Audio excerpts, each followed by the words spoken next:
வணக்கம் உறவுகளே. இன்னைக்கு 2025 ஆண்டு 12ஆம் மாதம் 16ஆம் தேதி செவ்வாய்க்கிழமை, மங்களகரமான நாள். இன்றைய நாள் எல்லோருக்கும் நல்ல நாளாக அமைய இறைவனை வேண்டிக் கொண்டு நாங்கள் விடயத்துக்கு வருவோம். இன்று ஒரு குறள். எழுமை எழுபிறப்பும் உள்ளுவர் தங்கள் தங்கன் வீணுமன் துடைத்தவர் நட்பு. அதாவது எழுமை எழுபிறப்பும் உள்ளுவர் தங்கன் விழுமன் துடைத்தவர் நட்பு. ஏழு பிறப்பு ஏழு தலைமுறைக்கும் என்றும் அல்லது ஏழு பிறவிக்கென்றும் மிகைப்படுத்தி சொல்வது போல் நாங்கள் சொல்லுவோம். அது ஏழு தலைமுறைக்கு சேரும்டாப்பா, ஏழு தலைமுறைக்கு சேரும், ஏழு பிறவிக்கு சேரும் என்று நாங்கள் சொல்லி மிகைப்படுத்தி சொல்வது போல் ஒருவருடைய துன்பத்தை போக்கியவரின் தூய்மையான நட்பை, அந்த துன்பத்தை போக்கணும், துன்பத்தை போக்குவரின் தூய்மையாக இருக்கணும். நட்பு தூய்மையான நட்பை, அவருடைய தூய்மையான நட்பை நினைத்து போற்றுவதற்கு காலை இல்லையே கிடையாதப்பா. அவரை நினைத்து தூய்மையான அன்பு கூட கொண்டவர் ஒருவருக்கு செய்கிற உதவியை போற்றுவதற்கு அது காலை இல்லையே கிடையாது. இவ்வளவு இப்படியும் சொல்லிக் கொள்ளலாம் என்று சொல்லுவாங்க. அப்போ பாருங்க எப்படி அந்த உதவியை பற்றி திருவள்ளுவர் பெருமானங்களுக்கு சொல்லியிருக்கிறாங்க. ரைட், நாங்கள் செய்திகளுக்கு வருவோம். அனர்த்தங்கள் நடைபெற்றது. எங்களுடைய மீட்பு குழுக்கள் எல்லாம் மீட்பு குழுவில் ஈடுபட்டு கொண்டிருக்கிறார்கள். பாலம் அமைத்துக் கொண்டிருக்கிறார்கள். அப்படி ஒவ்வொரு வேலைகளும் மிக இரவு பகலாக மிக வேகமாக நடந்து கொண்டிருக்கிறது. அப்போ இதுக்குள்ள ஒரு நல்ல ஒரு விஷயம் ஒன்று நடந்தது. என்னென்னு சொன்னால், உண்மையிலே அந்த இலங்கையே காணாத ஒரு உதவி அல்லது இலங்கையை நினைத்து பார்க்காத ஒரு அதிசயம், உண்மையிலே அவர்களை இப்படி செய்வார்கள் என்று நினைத்து பார்க்காம இருந்த ஒரு அதிசயம், அவர்களை எப்படி செய்து விட்டார்களே. இலங்கைக்கு இதை விட என்ன உதவி? சர்வதேச உதவிகள் எத்தனை எத்தனை எத்தனை கிடைத்தாலும் இதை போல ஒரு உதவி கிடையாது என்று சொல்லப்படுகிறது. இணையதளங்கள் எல்லாம் சும்மா கமருது.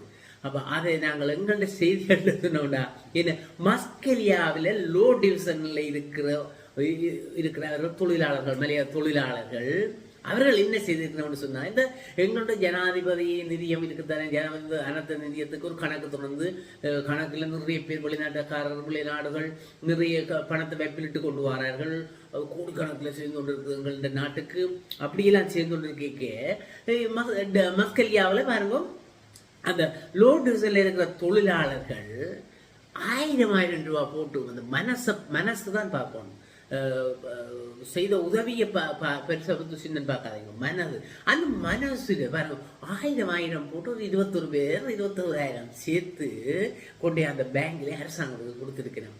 என்ன, எங்களுடைய மக்களுக்காக, எங்களுடைய மக்களுடைய நிவாரண பணிக்காக இதை வைத்துக் கொள்ளுங்கள் என்று கொடுத்திருக்கிற பாருங்க. இவ்வளவு ஒரு மனசு சொல்லுங்க. அப்போ அந்த மனசு, அவர்கள் அங்கே கஷ்டப்பட்டவர்கள், அவர்கள் எவ்வளவு கஷ்டப்பட்டு உழைக்கிறவர்கள் என்று எங்களுக்கு தெரியும். அப்படி இருந்தும் அவர்களுக்கு அந்த உதவி செய்கிற மனப்பான்மை தங்களால் இயன்ற அந்த அதான் சொல்வார்கள், 2 அளவுகள் அப்படிங்கிறது.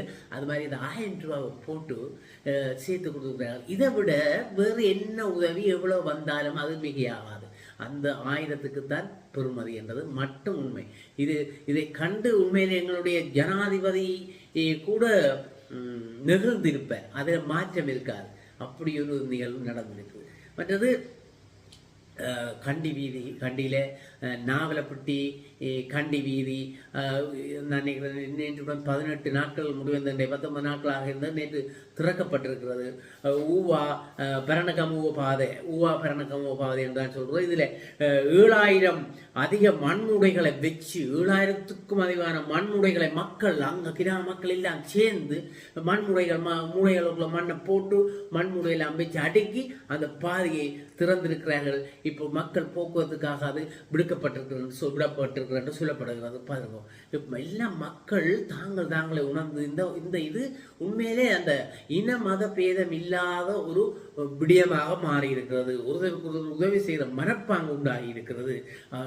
கட்டணல இங்கேருந்து போய் அங்க நாங்கள் இதெல்லாம் மீட்டு போட்டு தான் போவோம் என்று போற ஒரு அணி கூட இருந்திருக்கு. பாருங்க, எப்படி எங்களுடைய மனசுகள் எல்லாம் மாற்றப்படுகிறது. மனிதர்கள் உணர்கிறார்கள். எல்லாரும் என்னத்துக்கு இருக்கிறோம், ஒருவருக்கு உதவி செய்யத்தான் பிறந்த நாங்கள் செய்து கொண்டு போவோம், என்னத்தை கண்டோம் என்ற அளவுக்கு மக்களுடைய மனங்கள் நல்ல நிலைக்கு மாறிக்கொண்டு இருக்கிறது. இந்த அனர்த்தம் உண்டால நல்ல விடயங்களும் நடந்திருக்குது என்றுதான் சொல்லணும். அடுத்தது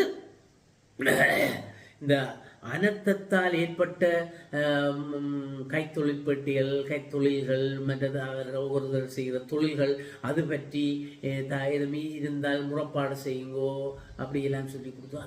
அது ஆயிரக்கணக்கான பேர் 18,000க்கும் மேற்பட்டவர்கள் முறைப்பாடுகள் எல்லாம் கொடுத்துருக்கிறார்களாம். அதோட மட்டும் கிடக்கட்டும். இப்போ என்ன பிரச்சனை, இந்த இதுக்குள்ள போய் இப்போ மோசடிகளையும் செய்கிறாங்க. இப்போ மோசடிகள் அது எங்களுக்கு தெரியும். நாங்கள் முதலும் சொல்லியிருக்கிறோம், முதலே கனத்தரம் சொல்லியிருக்கிறோம்.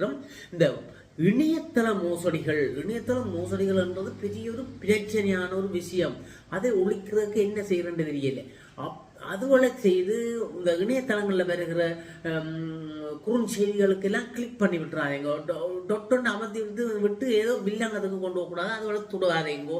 அது தங்கள் பாட்டில் போகும். ஒருவன் சும்மா எங்களுக்கு காசு தர மாட்டான், சும்மா கணக்கு நம்பர் போடுங்கோ, காசு போடுறோம்னு சொன்னால் நீங்கள் நம்பாதீங்கோ. முதல்ல ஏன் அப்போ ஒருவன் சும்மா ஒன்று தருவான் உங்களுக்கு காசு? அப்படி இல்லை. இப்போ அனர்த்தம் மூலமாக கிராம சபைகள் இருக்கிறார்கள், பிரதேச சீலம் இருக்கு, மாவட்ட சீலம் இருக்கு. இவர்களை மிஞ்சி அரசாங்கத்தினால் உங்களுக்கு ஒன்றும் கிடையாது. அரசாங்கத்துக்கு தான் இப்ப நிதியம் எல்லாம் கொடுக்க சொல்லியிருக்கு. பேருந்து இவ தனியாக யாரும் உங்களுக்கு தர மாதிரி சொன்னா நம்பாதீங்க. இதெல்லாம் பூச்சாண்டி விளையாட்டா இருக்கும். நீங்க நம்பி உங்களோட கிடக்கிற காசையும் இழக்க வேண்டும். ஆகையினாலே மற்றவர்களின் வார்த்தைகளுக்கு கொஞ்சம் யோசிச்சு செயல்படுங்க. டக்குன்னு ஆசைப்பட்டு டக்குன்னு மரம் மாறி அவர்கள் கேட்கறத மகுடி ஊதின பாம்பு நின்ற மாதிரி பரபரன்னு செய்து கூடாதுங்க. எல்லாத்தையும் கவனமாக இருங்கோ. மக்களுக்கு விழிப்புணர்வு தாரம். மிகவும் மிகவும் மிகவும் அவதானம், கவனமாக இருங்கோ. மோசடிகள் நடைபெறுகிறது. இன்றைக்கு பாடசாலையெல்லாம் ஆரம்பமாகுது. அப்பாடா, பெற்றாருக்கும் கொஞ்சம் சந்தோஷோட போட்டாங்க. குடிகள் போனால் கொஞ்சம் நிம்மதியில் வீட்டிலேருந்து குளப்படி. ஆகையினாலும் இப்போ இன்றைக்கு பாடசாலைகள் எல்லாம் ஆரம்பமாகுது. நேற்று ஆசிரியர்களை பாடசாலைக்கு சமூகம் அளிக்கும்படி கூறியிருந்தார்கள். ஆசிரியர்கள் போனார்கள். இன்றைக்கு பாடசாலைகள் ஆரம்பமாகிறது. எல்லா பாடசாலைகளும் ஆரம்பமாகவில்லை. ஏன்னா அதுங்களுக்கு தெரியும், அனர்த்தங்கள் நடைபெற்ற இடங்கள், அங்கால பிரச்சனைக்குரிய இடங்கள், மற்றது தங்குமிடங்களாக இருக்கிற பாடசாலைகள் அதோடெல்லாம் ஆரம்பிக்க முடியாதானே. அதை விடுத்து கூடுதலான பாடசாலைகள் இன்றைக்கு நினைக்கிறேன் 1,76,000 பாடசாலையில 99,929 அப்படியான பாடசாலைகள் இன்றைக்கு தொடங்குறது சொல்லப்படுது. சரியான எண்ணிக்கை எனக்கு தெரியவில்லை, ஆனால் பாடசாலைகள் தொடங்குது. இதில் பாடசாலைகளும் 144 தொடக்க 147 வரையிலான பாடசாலைகளும் முழுக்க சேதமடைந்திருக்காங்க பக்கம் மலைய பக்கங்களில். ஆகையினாலே அந்த பாடசாலைகளும் என்னென்ன நடக்கிறது எல்லாம் சேதமாக போச்சுது.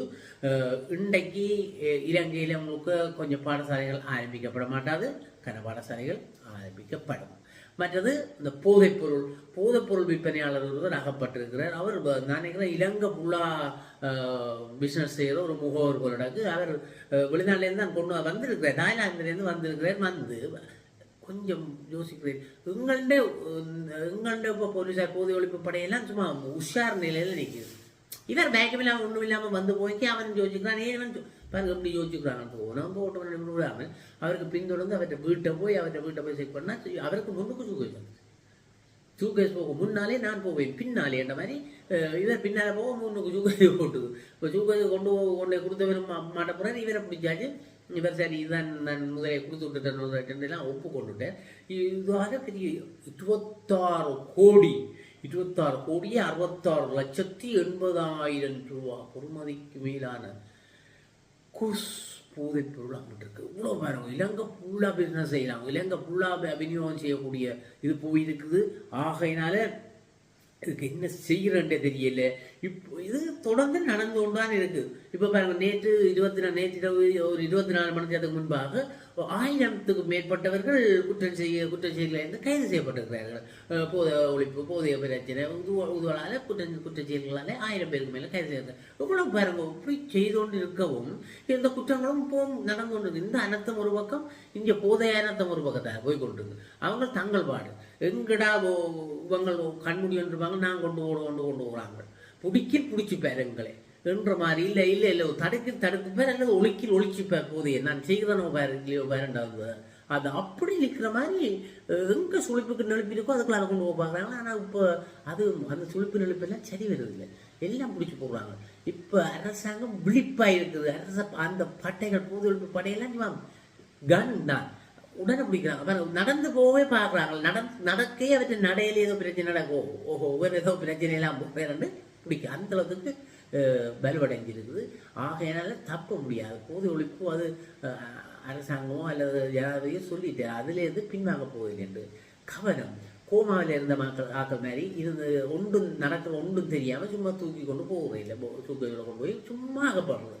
அகப்பட்டால் தான் எங்கள்கிட்ட நாடும் ஒரு தெளிவுக்கு செழிப்புக்கு வரும். இத்துடன் இந்த செய்திகளிலிருந்து நான் விடைபெற்றுக் கொள்கிறேன். மீண்டும் உங்களை ஒரு செய்தி வாயிலாக சந்திக்கும் வரை உங்களிடம் விடைபெற்றுக் கொள்கிறேன். நன்றியுடன் முருகன்.